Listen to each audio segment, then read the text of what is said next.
उत्तराखंड के घने जंगलों के बीच बसे छोटे से गांव कैलाशपुर में हर रात एक रहस्यमयी डर का साया छाया रहता था। गांव की आबादी कम थी, लेकिन लोगों के दिलों में डर बड़ा था। कोई भी सूरज डूबने के बाद घर से बाहर निकलने की हिम्मत नहीं करता था। अफवाह थी कि बरसों पहले यहां एक भयानक हादसा हुआ था, जिसके बाद से गांव के पास वाले पुराने हवेली में किसी आत्मा का वास हो गया था। मुख्य पात्र अर्जुन सिंह, कहानी का नायक 22 वर्षीय उत्साही नौजवान जो पढ़ाई के लिए शहर गया था और अब गांव लौटा है। राधिका, अर्जुन की बचपन की दोस्त, साहसी और जिज्ञासु स्वभाव की। दादाजी पंडित उमाशंकर, गांव के सबसे बुजुर्ग और ज्ञानी व्यक्ति, जिनके पास कई रहस्य छुपे हैं। अर्जुन जैसे ही गांव लौटा, उसे गांव के बढ़ते डर का एहसास हो गया। गांव के लोग पहले की तरह खुश और बेफिक्र नहीं थे। बच्चों की हंसी की जगह सन्नाटे ने ले ली थी। अर्जुन ने अपनी दादी से सुना कि सिंह हवेली जिंदा नहीं, मरे हुओं का घर है। वहां जाने वाले कभी लौट कर नहीं आते। रात के समय अर्जुन अक्सर हवेली से अजीबोगरीब चीखें सुनता था।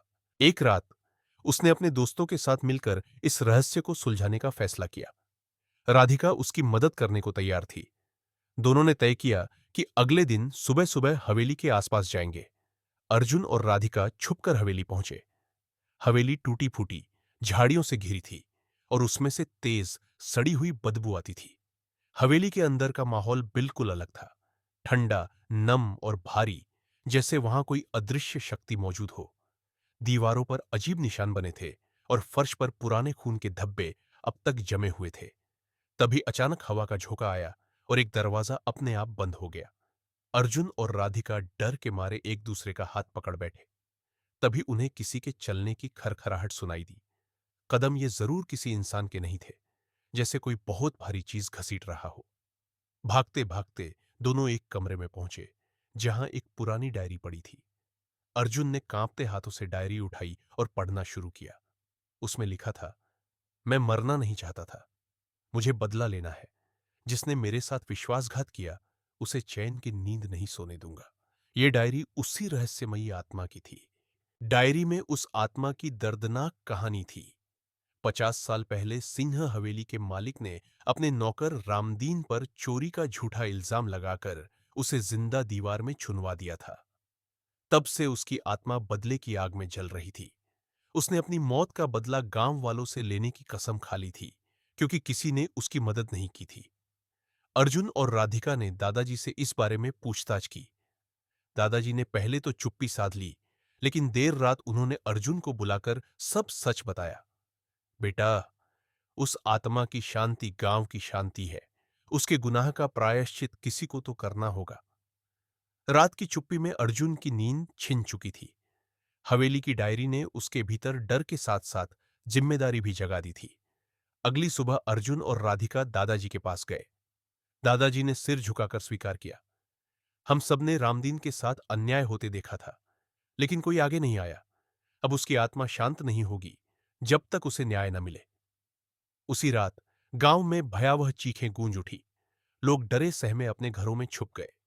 अर्जुन ने झरोके से देखा, काली छाया हवेली से निकलकर गांव की ओर बढ़ रही थी। उसके साथ सर्द हवा, चमगादड़ों का झुंड और रहस्यमयी प्रकाश था। राधिका ने अर्जुन का हाथ कसकर पकड़ लिया। हमें इसका सामना करना ही होगा, अर्जुन ने कांपती आवाज में कहा। दोनों ने दादाजी से पूजन विधि और आत्मा की शांति के उपाय पूछे। दादाजी ने बताया, केवल सत्य स्वीकारने और प्रायश्चित करने से ही इस आत्मा को शांत किया जा सकता है। अर्जुन और राधिका ने बाकी युवाओं को भी जानकारी दी। अगर हम मिलकर उसकी आत्मा की शांति के लिए प्रार्थना करें और गांव की गलती स्वीकारें, तो शायद वह आत्मा मुक्त हो जाए। कई युवा डरे, पर कुछ ने साथ देने का वादा किया। निर्धारित समय पर सभी हवेली में इकट्ठा हुए। वे सब मिलकर पुराने धूल भरे कमरे में पत्तियां जला और प्रार्थना करने लगे। हे रामदीन, हम सब ने अन्याय होते हुए देखा और चुप रहे।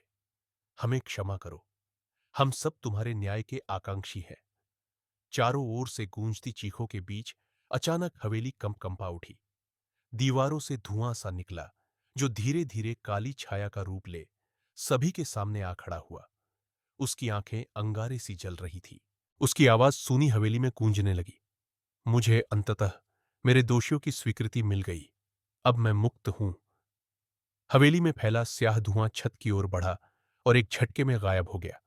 कमरे में सन्नाटा छा गया, लेकिन सबके चेहरों पर एक डर और राहत का मिश्रण था। अगले ही पल मौसम बदल गया। बरसों बाद कैलाशपुर में ठंडा सुहावना उजाला और पक्षियों की चहचहाहट सुनाई दी। कुछ दिनों बाद हवेली को गांव वालों ने मिलकर साफ किया और मुख्य चौराहे पर एक स्मारक बनवाया, रामदीन के नाम। गांव के बच्चे फिर से खुलकर खेलने लगे। महिलाएं खेतों में गाना गाने लगी और अर्जुन राधिका ने महसूस किया कि साहस, सच और साथ मिलकर कोई भी डरावना साया हमेशा के लिए मिटाया जा सकता है। रात के वक्त हवेली के पास से गुजरते किसी किसी को रह रहकर हल्की मुस्कान और धन्यवाद की धीमी आवाज सुनाई देती। कहते हैं, रामदीन की आत्मा अब एक रक्षक बनकर गांव पर नजर रखती है, ताकि फिर कभी अन्याय न हो। कुछ ही दिनों में कैलाशपुर का वातावरण पूरी तरह बदल गया। हवेली अब डर का नहीं, सीख और यादों का प्रतीक बन चुकी थी। फिर भी अर्जुन और राधिका की जिज्ञासा कम न हुई। वे जानना चाहते थे, क्या रामदीन की आत्मा वास्तव में पूरी तरह मुक्त हो गई है या कहीं कोई रहस्य बाकी है। एक रात गांव के कुत्ते बार बार हवेली की ओर भौंकने लगे। अर्जुन और राधिका छत पर खड़े थे। तभी हवेली की खिड़की में अचानक हल्की सी परछाई दिखाई दी। अर्जुन ने निर्णय लिया, इसे नजरअंदाज नहीं किया जा सकता। अगली सुबह दोनों फिर हवेली पहुंचे। वहां उसी जगह जहां रामदीन की डायरी मिली थी, जमीन की सतह पर जंग लगे लोहे का छोटा सा बक्सा मिला। अर्जुन ने सावधानी से बक्सा खोला। उसके भीतर कुछ पीली पड़ चुकी तस्वीरें और एक ताले में बंद पत्र। उस पत्र के शब्द देखने मात्र से दोनों कांप उठे। जो सच बाहर ना आया, उसका रहस्य अब भी बाकी है। मेरे अलावा हवेली में और भी अधूरी आत्माएं हैं। दादाजी ने गहरी सांस ली। ये हवेली कभी अमीरों की साजिशों का गढ़ थी। यहां सिर्फ रामदीन ही नहीं, और भी नौकरों पर जुल्म हुए थे। उनकी आत्माएं शायद आज भी मुक्ति चाहती हों। अर्जुन और राधिका ने तय किया कि वे इन आत्माओं को भी इंसाफ दिलाएंगे। उन्होंने गांव के इतिहास की खोज में जुट गए। कई पुरानी कहानियां निकल कर आई, कुछ अज्ञात गायबियां, कुछ रहस्यमयी मौतें जिनकी जानकारी सिरे से मिटा दी गई थी। एक रात अर्जुन को सपने में कई अनजानी आत्माएं दिखाई दी। उनके चेहरे डरावने, आवाजें गूंजती, हमें भी मुक्ति चाहिए। हवेली में उनकी मौजूदगी बढ़ती महसूस होने लगी। इस बार डर केवल एक आत्मा नहीं, कई आत्माओं का था। हवेली में रहस्यमयी चीजें होने लगी। दीवारों पर नाम खुदने लगे, बिना हवा के दरवाजे खड़कने लगे। रात को अनजानी चीखों का सिलसिला फिर शुरू हो गया। दादाजी ने अर्जुन को एक पुराने शास्त्र का हवाला दिया। सच्चाई का पाठ, सामूहिक क्षमा और हर आत्मा के नाम का स्मरण, यही उन्हें मुक्ति देगा। गांव के लोग एकत्रित हुए। रात में महायज्ञ हुआ। उन आत्माओं के नाम पढ़े गए। सबने अपनी चूक स्वीकार की और उन सभी के लिए श्रद्धांजलि स्वरूप दीप जलाए। जैसे जैसे दीप जलते, हवेली में कैसा अजीब सा प्रकाश फैलने लगा।